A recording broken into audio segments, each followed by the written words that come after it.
In a time long ago, there was a humble shoemaker. A shoemaker, through no fault of his own, had become so poor that he had only leather enough for a single pair of shoes. He cut them out one evening, then went to bed, intending to finish them the next morning. Having a clear conscience, he went to bed peacefully, commended himself to God, and fell asleep.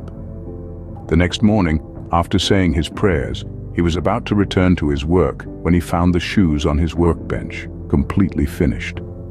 Amazed, he did not know what to say. He picked up the shoes in order to examine them more closely.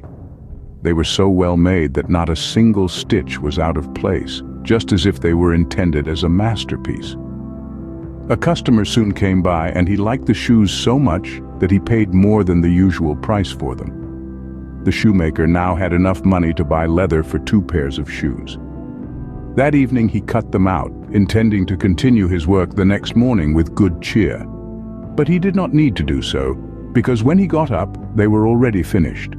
Customers soon bought them, paying him enough that he now could buy leather for 4 pairs of shoes.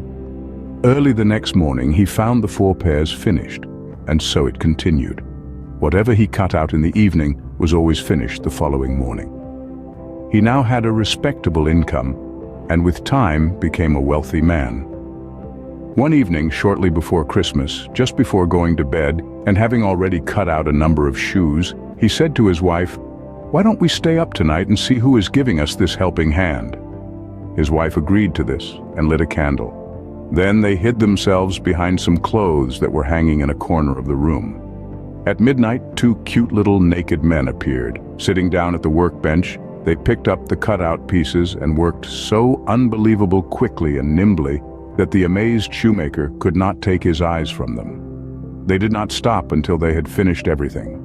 They placed the completed shoes on the workbench, then quickly ran away. The next morning the wife said, "The little men have made us wealthy. We must show them our thanks. They are running around with nothing on, freezing. Do you know what?